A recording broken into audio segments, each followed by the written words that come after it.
Hello.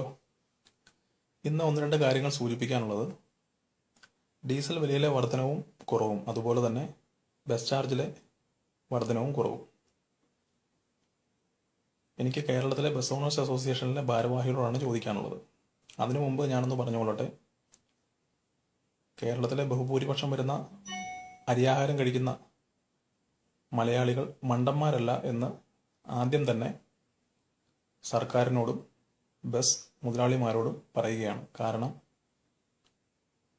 Diesel വിലയിൽ 50 പൈസയുടെ വ്യത്യാസം വരുമ്പോൾ, അല്ലെങ്കിൽ വില വർധനവ് വരുമ്പോൾ, ബസ് സമരവുമായി മുന്നിട്ടിറങ്ങുന്ന നിങ്ങൾ ഈ അടുത്ത കാലത്തായി 3 രൂപയുടെ കുറവാണ് അതായത് ഡീസൽ വിലയിൽ വ്യത്യാസം വന്നിരിക്കുന്നത്. എന്തുകൊണ്ട് നിങ്ങൾ ബസ് ചാർജ് കുറയ്ക്കുന്നില്ല? അത് എത്ര ആലോചിച്ചിട്ടും മനസ്സിലാവുന്നില്ല. എന്തായാലും സർക്കാരിന്റെ ഭാഗത്തു നിന്ന് ഒരു ഇടപെടൽ ഉണ്ടാകുമെന്ന് തോന്നുന്നില്ല. കാരണം നിങ്ങൾ ബസ് സമരവുമായി മുന്നിട്ടിറങ്ങുമ്പോൾ സർക്കാർ നിങ്ങളെ ക്ഷണിച്ചു കൊണ്ടുപോയി ചർച്ചയ്ക്ക് ഇരുത്തുന്നു. പക്ഷേ ബസ് ചാർജ് കുറയ്ക്കാൻ വേണ്ടി അവരത് ചെയ്യുന്നില്ല. ഇതിനുള്ളിലെ നാടകം അല്ലെങ്കിൽ പ്രഹസനം എന്താണെന്ന് എത്ര ആലോചിച്ചിട്ടും മനസ്സിലാകുന്നില്ല. പക്ഷേ കുറേ കാര്യങ്ങളൊക്കെ നമ്മളെ പോലുള്ള എല്ലാവർക്കും മനസ്സിലാകും. കാരണം ബുദ്ധിയുണ്ട്. കേരളത്തിലെ ബസ് ചാർജ് എന്ന് പറയുന്നത് 7 രൂപയാണെന്ന് നിങ്ങൾക്കറിയാമല്ലോ. നിങ്ങൾക്കത് പറഞ്ഞു തരേണ്ട കാര്യമില്ലല്ലോ. എന്നാൽ തമിഴ്നാട്ടിലെ ബസ് ചാർജ് എന്ന് പറയുന്നത് 3 രൂപയും, ആന്ധ്രയിലെ ബസ് ചാർജ് എന്ന് പറയുന്നത് 5 രൂപയും, കർണാടകയിലെ ബസ് ചാർജ് എന്ന് പറയുന്നത് 4 രൂപയാണ്. ഈ കേരളം എന്ന് പറയുന്നത് ഇന്ത്യയിലെ സംസ്ഥാനമല്ലേ? അതോ ഇനി വേറെ ആരോ പറയുന്നത് പോലെ അന്യരാജ്യമല്ലോ ആണോ? ഇന്ത്യയിലെ എല്ലാ സംസ്ഥാനങ്ങളിലും ഡീസൽ ചാർജിൽ വ്യത്യാസം വരുന്നത് പോലെ തന്നെ കേരളത്തിലും വരുന്നുണ്ട്.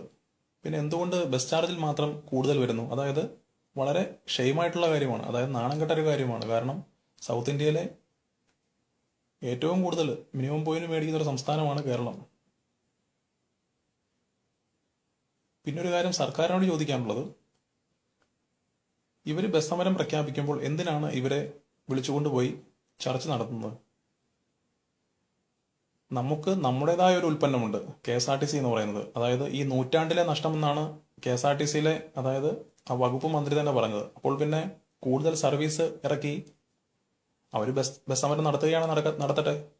ആ സമയത്ത് കൂടുതൽ സർവീസ് ഇറക്കി ഈ ഒരു വലിയൊരു പ്രസ്ഥാനത്തെ രക്ഷിച്ചുകൂടെ നിങ്ങൾക്ക്?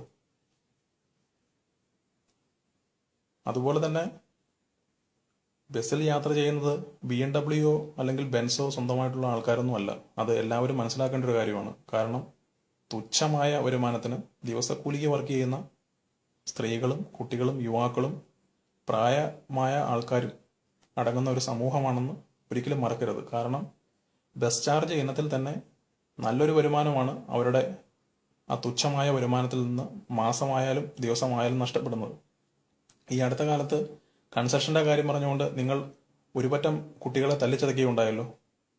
ആ തെമ്മാടിത്തരം നിങ്ങൾക്ക് കാണിക്കാമെങ്കിൽ തീർച്ചയായിട്ടും നിങ്ങൾക്ക്, അതായത് നിങ്ങൾ ബസ് ചാർജ് കുറയ്ക്കാൻ ബാധ്യസ്ഥരാണ്. അല്പമെങ്കിലും നാണമുണ്ടെങ്കിൽ, അല്പമെങ്കിലും അപമാനമുണ്ടെങ്കിൽ, അല്ലെങ്കിൽ എന്താ പറയുക, അതിനൊരു വാക്ക് കിട്ടുന്നില്ല എനിക്ക്.